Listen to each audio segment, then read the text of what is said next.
Fala galera, tudo bom? Eu sou Leonardo Silveira, sou diretor pedagógico aqui do curso Quanto e professor de Biologia. Estou aqui na Faculdade Israelita de Ciências da Saúde Albert Einstein, onde é a Faculdade de Medicina, do Hospital Albert Einstein, e onde também é a sede do cursinho Quanto. E estou aqui para dar início a essa playlist de videoaulas que o Quanto vai disponibilizar para vocês. Então convido vocês aqui para a minha aula, vamos lá? Então, para a nossa aula de hoje, a gente vai trabalhar sistema circulatório, certo? Sistema circulatório, como o nome já diz, serve para circular coisas. Que coisas? Vamos ver o que é, tá? Quando a gente pensa no sistema circulatório, a gente tem que lembrar dos principais componentes que fazem parte dele. E lógico, todo mundo lembra do coração, a nossa bomba, né? Funciona como bomba do nosso corpo, bombeia todo o sangue pelo corpo. Tá? Só que o coração não é ninguém se ele não tiver os vasos que trazem e levam sangue, certo? Esses vasos são as artérias, são as veias, existem os vasos linfáticos também que compõem o sistema, tá? Quando a gente pensa em artérias, a gente tem que lembrar que as artérias se ramificam em artérias menores, artérias cada vez menores, até arteríolas, que são artérias muito pequenininhas, até virarem capilares sanguíneos. E os capilares sanguíneos vão ser onde a troca gasosa nos tecidos vai acontecer de fato. Tá? O sangue depois tem que retornar para o coração. E normalmente as veias são responsáveis por isso, trazer o sangue de volta para o coração. Por que eu disse normalmente? Tem algumas exceções e a gente vai ver isso. Tá? Quando a gente pensa no sistema circulatório, a gente tem que lembrar que o que circula é o sangue, certo? E o sangue nada mais é do que um tecido conjuntivo. Ele preenche coisas, ele transporta coisas, certo? Que coisas? Principalmente nutrientes, gases e hormônios. Existem outras coisas que estão transportadas, também importantes, mas aqui o fundamental, certo? Então, essencialmente, o sangue serve para transporte. Ele que vai oxigenar os nossos tecidos, por exemplo. Ele que vai transportar o hormônio de um lugar produzido para um outro local onde vai agir. Ele que vai transportar gases, que a gente recebeu oxigênio lá no pulmão e precisam chegar nos tecidos. Tá?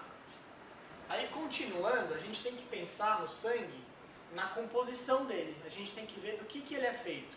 Porque ele não é uma coisa única, um tipo de coisa só. Ele é uma junção de coisas.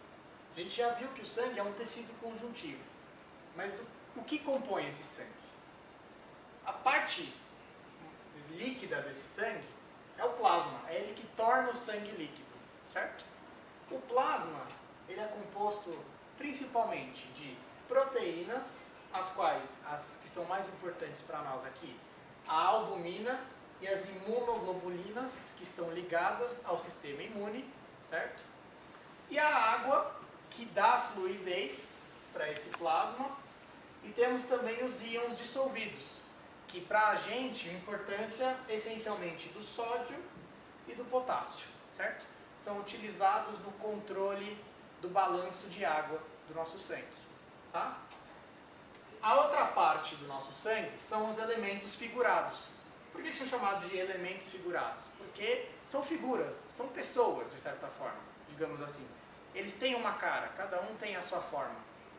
A gente tem, por exemplo, as hemácias, que eu fiz de vermelhinho aqui, não à toa. São os glóbulos vermelhos do nosso corpo, certo? Eles que têm dentro deles uma proteína chamada hemoglobina. E ela que vai transportar oxigênio para todo o nosso corpo, todos os tecidos que usam oxigênio, tá? A gente tem também, junto dos elementos figurados, a gente tem os leucócitos. E leuco quer dizer branco. Citos, células. São células brancas, glóbulos brancos, que estão associados principalmente à defesa, a uma resposta imunológica, tá? Por outro lado, a gente tem as plaquetas também, nesses elementos figurados. E aqui cabe uma distinção. As plaquetas não são células, diferente das hemácias e dos leucócitos. As plaquetas são pedaços de células que são jogados na corrente sanguínea e que vão ser utilizadas principalmente na coagulação, que é nada mais nada menos do que fechar um buraco vazando sangue, certo? Quando a gente faz um corte, sangra, mas uma hora para de sangrar, certo? Coagulou. Então, agora a gente vai dar uma olhada nesse desenho bem feio, grotesco, certo? Mas bem didático, em como é a anatomia do coração, tá? O coração dos mamíferos, no caso nós, pessoas, é composto de 4 cavidades, 4 espaços. São eles os 2 átrios, direito e esquerdo, e os 2 ventrículos, direito e esquerdo. Mas aí vocês vão me perguntar, né? Ué, mas aqui não é esquerda e aqui é direita? Veja, a gente está olhando o coração de assim, certo? Direita e esquerda, tá? Olha só, o átrio direito, o que acontece? Ele vai receber sangue que veio do corpo. Esse sangue vindo do corpo é um sangue venoso. Por que venoso? Ele tem pouquíssimo oxigênio e bastante gás carbônico. Ele precisa ser oxigenado. Ele já fez um circuito no corpo, já oxigenou o corpo e agora está voltando para o coração mandar ele para o pulmão para ser oxigenado, certo? Então, esse sangue venoso vai chegar no átrio direito pelas veias cavas, superior e inferior, tá? O átrio direito, então, vai bombear esse sangue para o ventrículo direito, certo? E o ventrículo direito é responsável por bombear esse sangue para o pulmão, para os pulmões, na verdade, certo?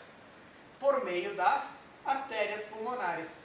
E aí, lembrem que eu falei das exceções, certo? A gente normalmente tem a ideia de que as artérias carregam sangue oxigenado e as veias carregam sangue pobre em oxigênio, sangue venoso. Mas isso aqui não é verdade, certo? Aqui a gente tem um sangue também venoso, que está sendo conduzido por artérias, mas que vai chegar nos pulmões para ser oxigenado, tá?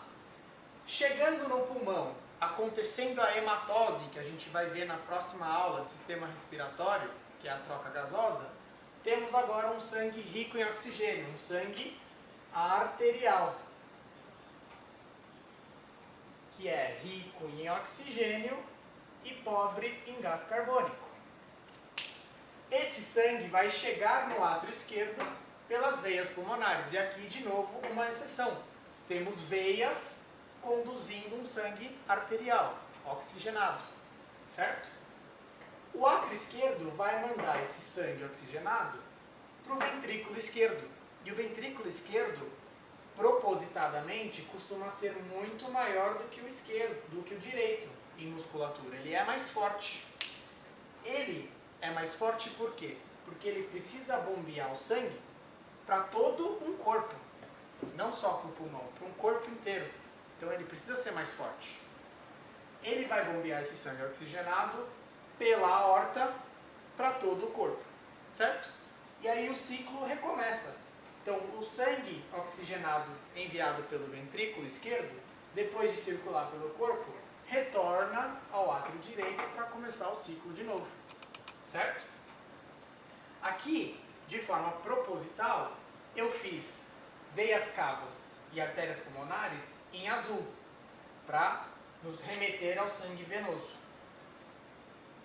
E eu fiz as veias pulmonares e a aorta em vermelho, para nos remeter a um sangue arterial, certo? Rico em oxigênio. Cabe aqui ainda a gente ir um pouquinho mais além nessa anatomia. Por quê? Existem válvulas que separam essas câmeras, certo? Esses espaços.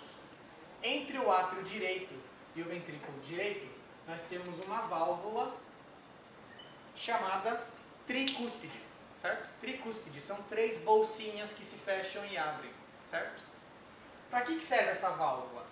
Ela serve para manter o sangue no ventrículo, quando ele passou para o ventrículo, para ele não voltar para o átrio, ele tentar ir todinho para o pulmão, certo? Não ter um refluxo de sangue, tá? Do outro lado, do átrio esquerdo para o ventrículo esquerdo, nós temos uma outra válvula, a válvula mitral, também chamada de bicúspide, porque ela tem duas almofadinhas, certo? Que se fecham também. Agora, a saída do ventrículo direito e a saída do ventrículo esquerdo também tem válvulas, certo? Do ventrículo direito vai sair o tronco pulmonar e dele as artérias pulmonares. Existe uma válvula também que separa a saída do ventrículo para o tronco pulmonar. Essa é a válvula pulmonar, certo? No ventrículo esquerdo também tem uma válvula que separa o ventrículo esquerdo da aorta, certo? Fecha essa passagem quando não é a hora. Essa é a válvula aórtica, tudo bem? Outra coisa que é importante a gente ver aqui é que no coração a gente tem feixes nervosos que fazem com que esse coração funcione, certo? E a gente tem uma coisa chamada marca-passo. Marca-passo não é só aquela coisa que a gente vai no médico e coloca depois que infartou. O nosso coração já tem um marca-passo natural, que está mais ou menos aqui, e é chamado de nó sinoatrial. É ele que vai gerar o impulso nervoso, que vai fazer com que todo o coração contraia, certo? Dele vão partir fibras nervosas que vão chegar aqui, mais ou menos, num novo nó, que seria o nó atrioventricular. Certo? Entre o átrio e o ventrículo. Desse nó atrioventricular vão sair outras fibras que vão inervar, vão fazer contrair o resto do coração, certo? Que vão fazer este trajeto. Tudo bem? Então, pessoal, esse desenho feito aqui é um desenho bem esquemático, certo? Algumas coisas, na verdade, não retratam tão bem a realidade. Por exemplo, a aorta não sai do ventrículo esquerdo dessa forma. Ela vai sair aqui, mais ou menos. As artérias pulmonares não saem do ventrículo direito dessa forma. Também vai sair de uma forma muito parecida com a aorta. Eu fiz dessa forma para ficar mais esquemático, mais fácil de entender. Então agora a gente vai para o coração, para ver aqui no coração como é de verdade, certo? Como é que as coisas realmente se distribuem, como é que funciona, como é que sai o sangue ou chega o sangue no coração. Apresento-lhes o coração de verdade. Essa aqui é uma peça que a gente utiliza aqui na Faculdade Israelita de Ciências da Saúde Albert Einstein, uma peça réplica de um coração que a gente usa bastante para estudar anatomia aqui.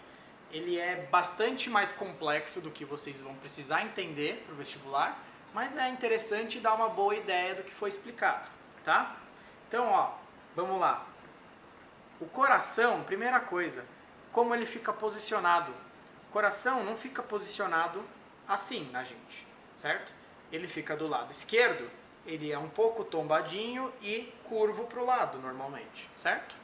Algumas pessoas podem ter o coração para o lado direito, por curiosidade, certo? Aí, o que acontece? A gente tem aqui, ó, o nosso ventrículo direito, certo? E aqui, o nosso átrio direito, tá? Por aqui, ó, temos o nosso ventrículo esquerdo e aqui o nosso átrio esquerdo, tá? Conforme eu falei para vocês, saindo do nosso ventrículo direito, nós temos aqui o tronco da artéria pulmonar, certo? Que vai levar sangue venoso para os pulmões para ser oxigenado. Tudo bem? A gente consegue ver aqui, chegando no átrio direito, a veia cava superior e aqui por trás vai chegar a veia cava inferior, trazendo sangue venoso do corpo, tá?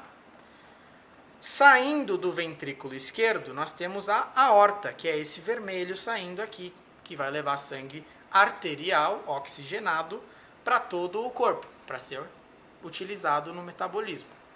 Chegando no nosso átrio esquerdo, nós temos as veias pulmonares, que estão trazendo sangue oxigenado vindo dos pulmões, certo? Aqui, se a gente for olhar esse coração por dentro, olha só, lembra que eu falei que o ventrículo esquerdo é muito maior do que o direito?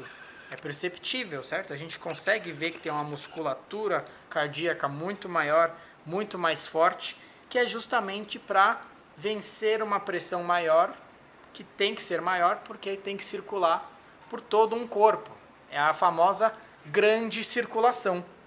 Aqui o nosso ventrículo direito é bastante reduzido em relação ao esquerdo, porque ele faz parte da circulação menor. Ele apenas manda o sangue para o pulmão, que é muito próximo do corpo. Então precisa de uma menos musculatura para conseguir fazer esse trabalho.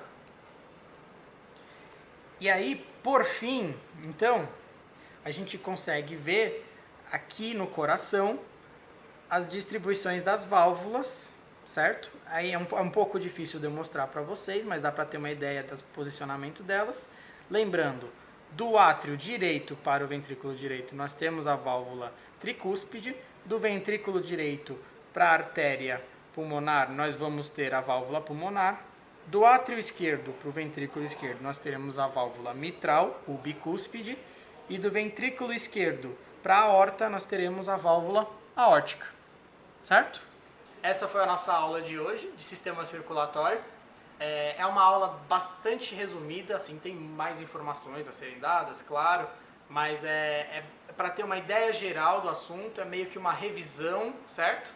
Tem mais informações que vocês devem procurar nos livros ou podem procurar a gente na página do Quantum, certo? Eu espero que eu tenha ajudado e fiquem atentos aí para nossos próximos vídeos, nossas próximas videoaulas. Não se esqueçam de se inscrever aqui no canal do YouTube para acompanhar essas novas videoaulas, certo? Acompanhe a nossa página do Facebook, Cursinho Quantum, e as nossas outras redes sociais no Instagram, por exemplo. Valeu!